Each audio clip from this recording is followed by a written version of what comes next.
One of the most despicable situations I've seen.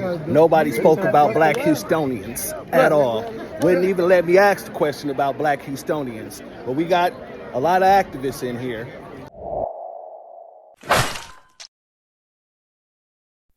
What it do, family? First and foremost, I'd like to appreciate and show my gratitude to everybody who, was very patient with me last week, not dropping this video due to me being ill and losing my voice. So let's get into this video today. I was in the audience. I had a front row seat for this mayoral runoff debate. It actually took place on my college campus at TSU. Now, my professor came to us in one of my classes and told us that, hey, if you guys want to ask a question at this runoff debate, contact this person and he will make sure you'll be able to do so. But you have to do it before Friday. Now, I get an email from him after I contact him. And I explained to him, hey, I would like to ask a question, this, that, and the third. He emails me back,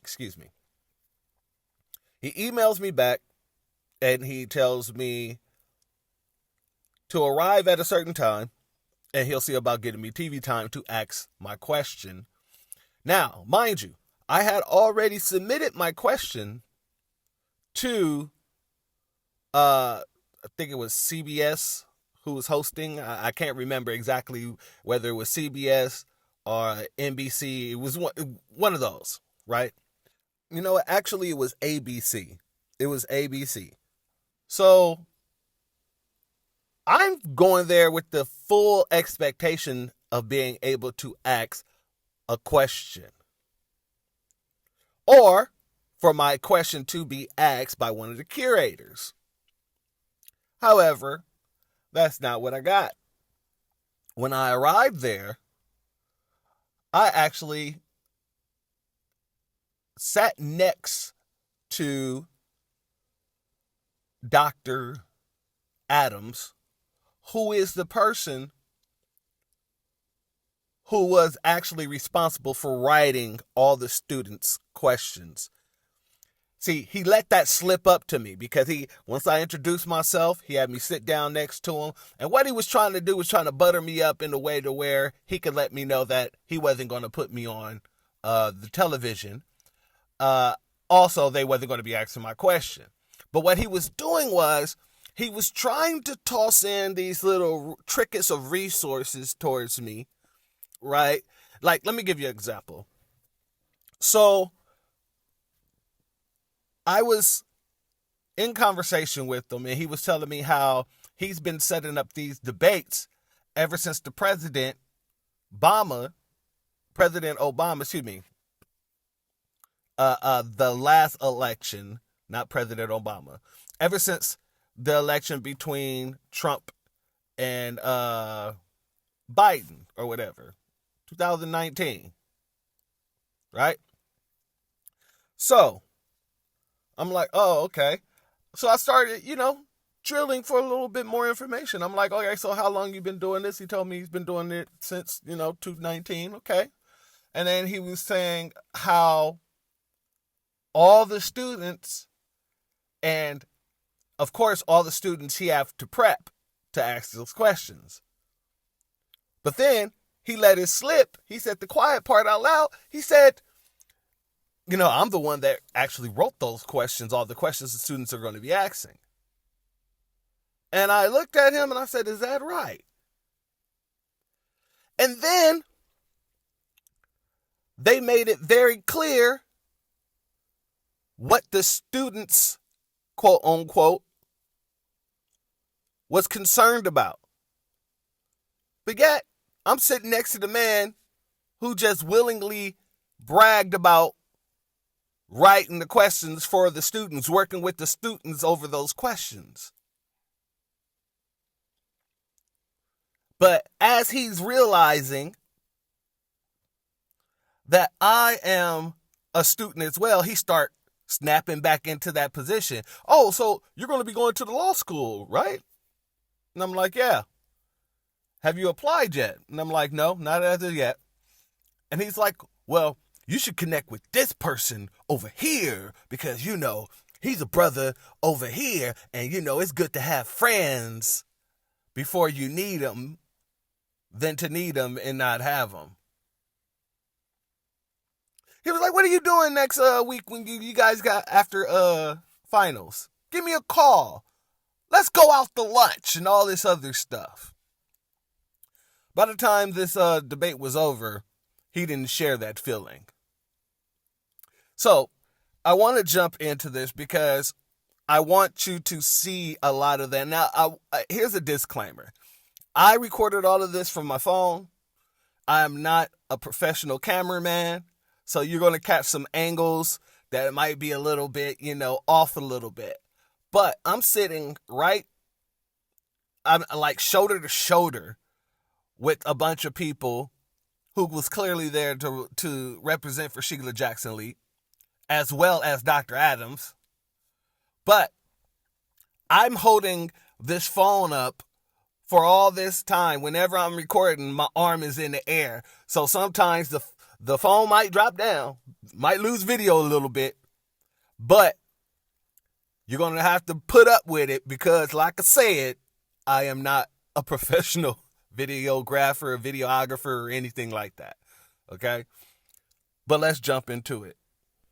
So one of the things that I wanted to touch on was when the debate first started, and I didn't get the whole debate, but I got a lot of it.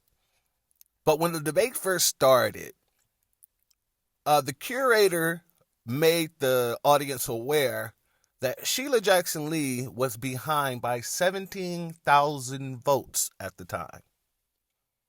17,000 votes.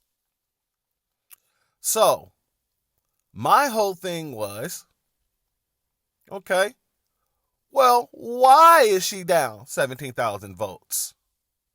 Well, we already know within the new black media. Anybody who follows the new black media already understands why she's down and why she was down 17,000 votes. However, this is a time where you are on a historical black college campus. But yet, in order to get that 17,000 votes gap covered,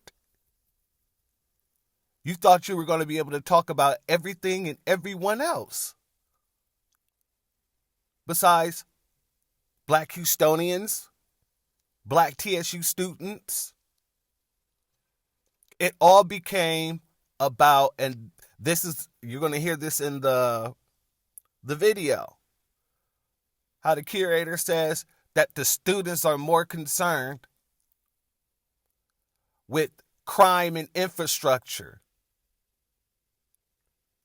Now, that's bull stuff. That's bull stuff because there were students there after it was over who was congratulating me for what I was doing because I ended up standing up and just asking the question, who's going to fund black Houstonians? And you're going to hear in the video the curator, nope, we ain't doing this, nope, and shut it down. They shut down the stream. And I wish I can find the stream because I was looking for it, and apparently either they chose not to put it up or I'm just not finding it. However, I have my own clips, so it ain't even a problem. But I did get Shelia Jackson Lee after it was over, and I was able to ask her a question after, kind of catching her in the middle of an aisle where she was trying to walk through, get out of there. However, I was able to ask her a question. She kind of got shooed off before I can hold her feet to the fire a little bit, but it's okay. We got a response from her. But all throughout the debate, it was nothing nothing to do with Black Houstonians unless they were talking about crime. Because let's be honest, that's what the situation, these officers, that's who they're going to be targeting. That's who the issue of crimes affects when they're putting money into police officers, things like that. And they just brought up the situation that happened in Austin, where, they brought in National Guards to help with their issue of crime or something like that, and they're disproportionately targeting Black Americans. However, let's jump off into these clips because it's easy for me to give you my interpretation of what's going on and what she was saying. However, I want you to hear with your own ears. Congresswoman Jackson Lee. Forgive me.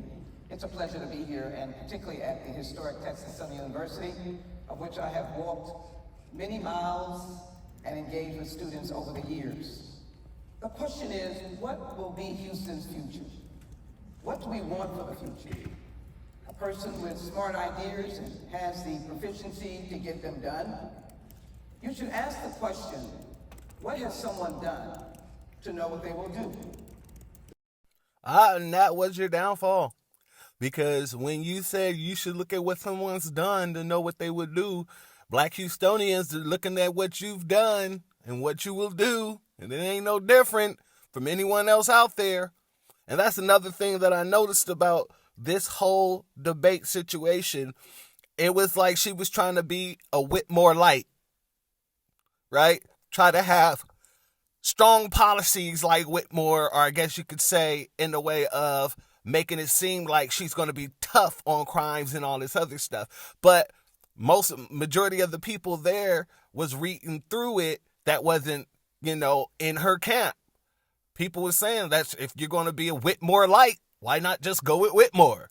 $6 million that I just brought for 50 police officers from the federal government, or the $1 million to help victims, or the $7 billion that I have brought over the years to help law enforcement. Notice she ain't say how much money she brought to Black Houstonians to help them rebuild their communities. She does this several times throughout this debate, where she starts listing off the amount of funds that she's brought in, majority for police enforcement. And she'll throw in the schools because she knows that, people care about the children and all this other stuff. So she'll throw in what she's done for the schools, but she can't tell you what she's done for Black Houstonians. And in the question that I asked, she kind of let that slip, that one, she just gets the funds and other people controls where it goes. Well, let's get back to it. You can't talk about attacking crime unless you stand up and fight crime with the resources from the federal government. And then lastly, do you want this race to be bought by more money by one candidate than any other election for mayor? Or do you want ideas and action? Shelia Jackson Lee, the next mayor of the city of Houston, action ideas for all of Houston. Okay, Sheila, what actions and what ideals? Don't worry, she gets into them. We are happy to have had an outpouring of questions from students all around the city. Yeah, just as long as those questions wasn't addressing the Black community within Houston. They made sure not to ask one question about Black Houstonians. And everybody that they brought to ask questions were from a different community. There was only one brother there, and that brother asked a question about the environment. But that would upset me if I didn't know the man who wrote the questions was sitting right next to me. And there are two big topics that are top of mind for them, as well as many other voters, and that is crime and our city's infrastructure.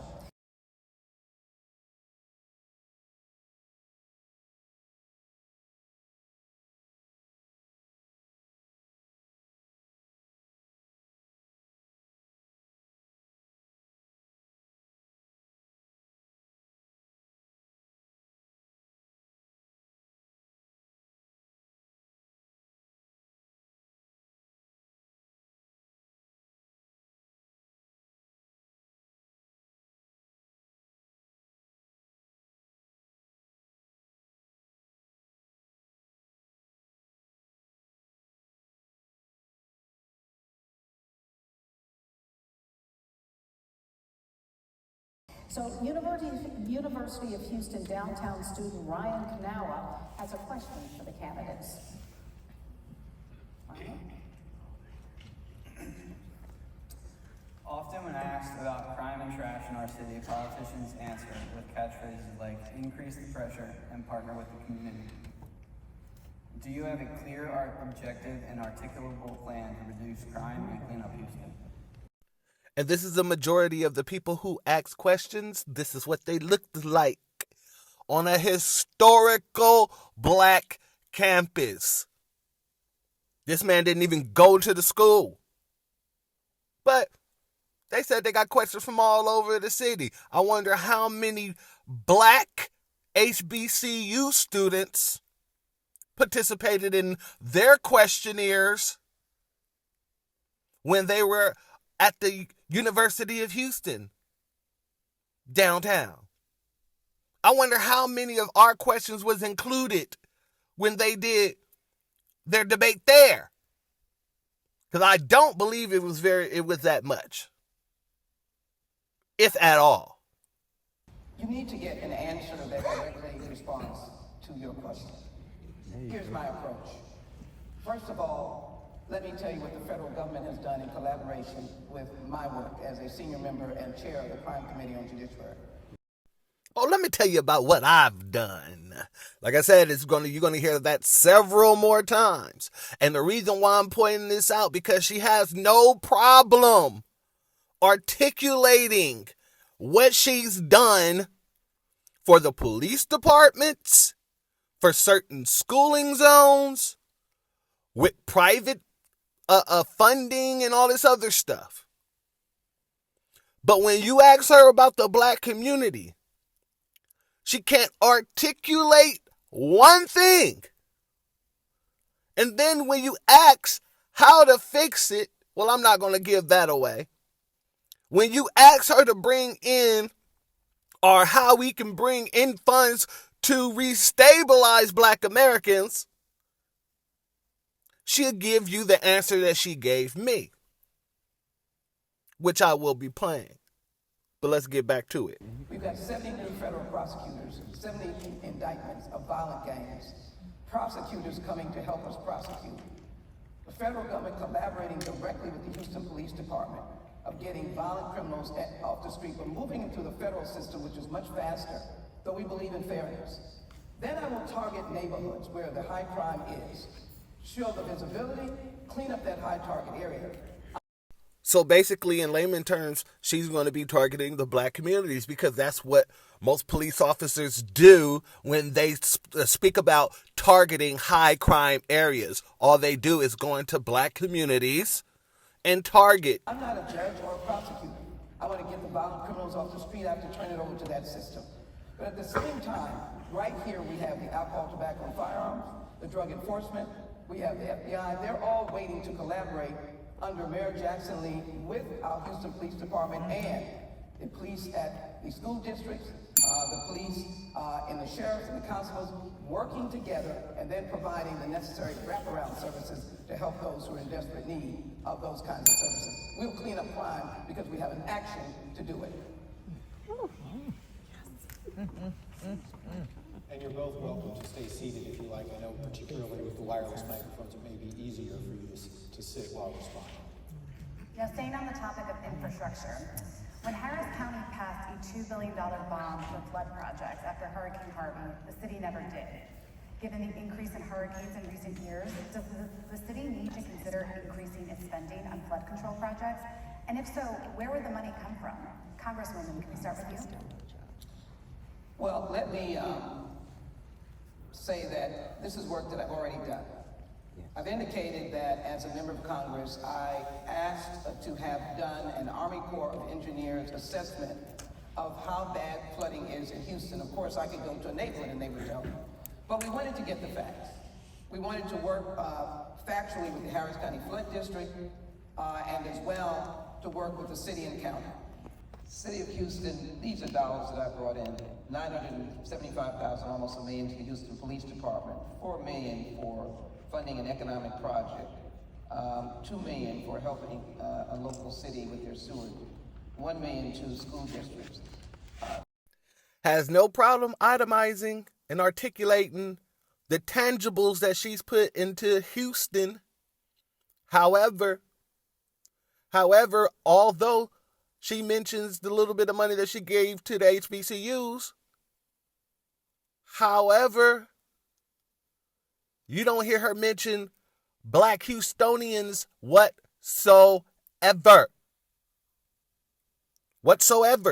These are sources that we cannot ignore. The terrorist and management districts are already reviewed by the city. Their budgets are reviewed by the city. There's no question that they are good citizens and they'll want to collaborate with us. But we've got to find additional dollars that are important. How will I do so? Again, public-private partnership on some of our very large projects that we would have to do. I believe those are great opportunities to do so. In addition, using federal resources around major projects that can help supplement what the city needs. And then economic development, bringing in new and different businesses that creates a higher sales tax investment to be able to give our city a greater leverage in its budget. We have to continue to have new ideas and smart ideas. We have to continue to reach out. You notice I didn't say the state, because the state has not helped Houston for as long as I can remember. That's right. But we'll work with them as well. We'll work with them as well. But we'll find the resources by many collaborative, smart ways. Another question from a student. This time it's TSU student Jose Reyes, who has a question about students who may need some extra assistance to be able to succeed. Jose? Mayor, what specific city-level policies will you introduce to support the neighborhoods? At this point, he's like the third or fourth person to ask a question. They were also playing people on like a monitor asking questions and things like that. I didn't get those. However, this is like the third or fourth person to ask a question, and none of these folks have been black. None of them. On a historical black university campus, no questions have come from any black folk. But when you look at the situation, I was sitting next to the person who wrote all the questions anyway. So it wouldn't have mattered if they did come from a black person. Like the one guy that they did allow to ask a question. The one black person. He asked about the environment. But anyway, let's get back to it. Associated with the schools that led to the TBA's takeover of HIZ. What are you going to do to help the specific schools that led I think we to just HISD? addressed that. Thank you for No, your you question. didn't. I love your question. The FBI was not going in and out of school classrooms. Teachers were teaching, principals were leading, and parents were feeling good about their children. As mayor, I would carry the bully pulpit and have resources to ensure that those neighborhoods and those neighborhood schools, one, are safe and that they have the resources. That's right. Over the years serving as a public official, I have reached out to corporate Houston to be able to provide unique resources to some of our schools. That money would be above tax money, so that if there were needs for special needs children, if there were needs for art, just as a corporation through my inquiry gave $1 million to a school district to help them with reading. I believe you can find many different resources to help our schools. And clearly, I think to set the record straight, none of these elected officials are running for mayor that allegedly voted for the takeover. So it's only one person who's sitting here who voted for the takeover. That's right. And had the power to engage with the governor, to engage with the head of TEA, to be able to say, let's put a suspension or pause on it. We don't have that now. I will work very hard with educational experts to get HISD out of the takeover as quickly as possible and really put our children forward and how we teach them and how they learn with resources that I hope to secure from the private sector. Rest in peace to Chadwick Boseman. He was the star of Black Panther that died today at the age of 43. I'm always ready for a war again. Go down that road again. It's all the same. I got a dream.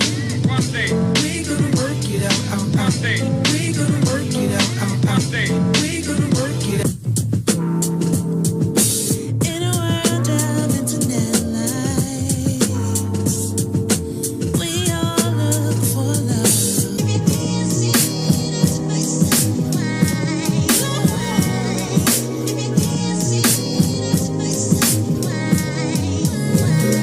listening and tuning into the station with the best music. I love the music. Best music. Classic Radio. Broadcasting live.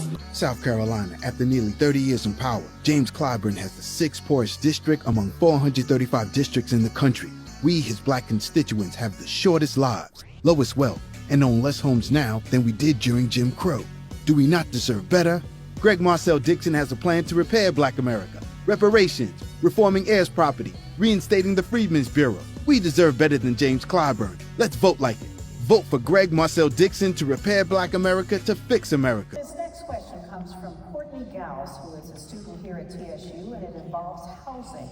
So what specific initiatives do you propose to address the growing issue of affordable housing in the city of Houston? And as you guys can hear at this point, I'm getting audibly angry. how do you plan to collaborate with the private sector, community organizations, and residents to ensure the success and inclusivity of that initiative, of those initiatives? This is something that touches the hearts and minds of so many at all economic levels. Housing is crucial. And I think the bully pulpit has to be used for several lifeline concerns in this city. Housing is a lifeline. People who are unhoused or right out on the freeway right now need to be rescued. But who are those unhoused people? Because due to the numbers, 55% of the homeless population in Houston are Black Americans. Let me reiterate that. 55%. So, I mean, if you were talking to Black Houstonians, you might have been able to bridge that gap within the homeless population alone. You might have been able to catch up with just enough of the homeless vote. But that's neither here nor there. Let's go. So my goal would be, one, to work with the Coalition for the Homeless and the collaborative that has been set up is still going, and strengthen it, again, federal funds, but more importantly, to be out on the street, to be able to discern how many homeless people we have. Then as it relates to the student, to find ways to collaborate again, to build small units of housing in neighborhoods, 20 units, etc., so they're at an affordable level. I want to work with our apartment owners so that they can get a handle on these rents, so that Section 8 vouchers and others can pay the rent without getting to the level of eviction. I want home ownership. There's a program called NACA where you can work with the federal government and banks to get dollars for a down payment for people to get in single-family homes. I want to say to everyone in Houston, you deserve a home. That's right. And your mayor can be the best leader to help you get that home. I will fight to ensure that you have dollars. And with the General Land Office, of which I have worked with before, the commissioner, I'll make sure that commissioner takes those dollars and invest in the citizens whose dollars they belong in, and build, baby, build more housing for those who need it. That's right. So at this point, it was about the end. And since no one asked my question, the curator, nor did anybody go up there and represent for Black Houstonians, I felt it was my necessary need to ask the question, whether curated or not.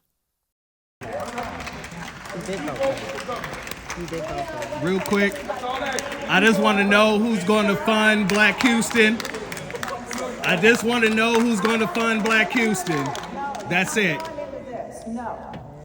Now this bucket-headed broad, y'all heard her say no when I was asking my question, who's going to fund Black Houstonians? No, we're not going to do this. She didn't have a problem allowing another person to jump up and ask a random question to Whitmer when she thought it would literally hurt him.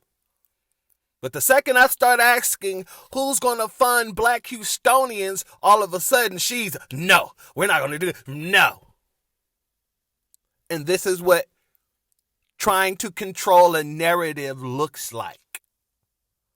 This is what they want you to believe Black students are running around talking about when it's nothing of the sort. And then when a real Black student stands up and asks about what black person should care about, which is his community, and who's going to fund the restabilization of the black community, oh, that's a problem. It's a shutdown situation there. As I stated, I was able to get Shelia Jackson Lee to answer that question. First, her campaign manager tried to whoosh her away. I showed her a photo of her and myself at the George Floyd march. And I asked her then for an interview. And she gave me the information to her media publicist or whatever the situation was, who then declined to give me an interview because, quote unquote, same thing that Al Green's publicist told me, they don't do personalized interviews. So I would have to be with a major media source in order to do that. But since she was on the campus and she asked, "Oh, are you with the media?" I said, "Yes, I'm with the New Black Media." I said, "However, I'm a student on this campus." When I said that, she stopped and she allowed me to ask my question. And here it is.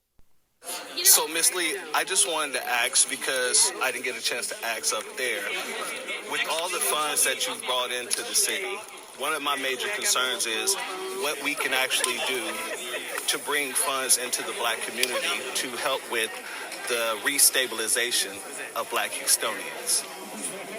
Well, the monies that I brought in obviously go through the city, and the city prioritized, but also they're used for certain things. Right. As you well know, there's a new plan that this previous administration has is complete communities, and maybe not. I would look to put forward my own revitalization, reinvestment, and again, I would use corporate Houston, private equity funds, federal funds, and state funds to be able to help with housing is the first stabilizing factor to come into a neighborhood. To keep housing from deteriorating, keep seniors from being put out of their homes. I would want to stabilize neighborhoods by ensuring that new housing was being built that was reasonable, that could be bought somewhere between $200,000 and $300,000, but then apartments that could be rented, bring down eviction levels. That would be the first thing. And to work on the environment, make sure that neighbors are not put out of the community because the environment is so bad, the air is so bad, or something else is so bad. But it's a question of prioritization and putting forward a plan. My planning department and planning commission, I would hope that could help me in how you look at certain areas and try to grow them effectively by keeping the historic nature of the neighborhoods, like Frenchtown and Fifth Ward, but also building up the neighborhood. It would be a focus of mine. And there you have it. Right after she got finished with that sentence, someone who I would assume to be her campaign manager whisked her away and took her to the backstage. That was basically like a cue to get her away from the pro-black guy. You get what I'm saying? But I'm not mad. I'm very, very happy that she was able to give me that statement. And I'm going to leave it up to you guys of whether you believe that statement was good enough, because I truly don't believe it. I know that it was a politician's speaking point. You get what I'm saying? Notice how she wasn't being specific about the black community. She just kept saying communities, communities, communities. My question was the stabilization or the restabilization of the black community. And, you know, God works in mysterious ways. I ended up sick, lost my voice. I wasn't able to do this broadcast on the day that I wanted to do it. However, since then, she has lost the election.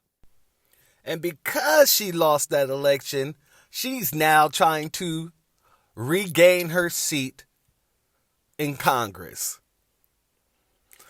I'm not going to read this article. You can go and read it for yourself.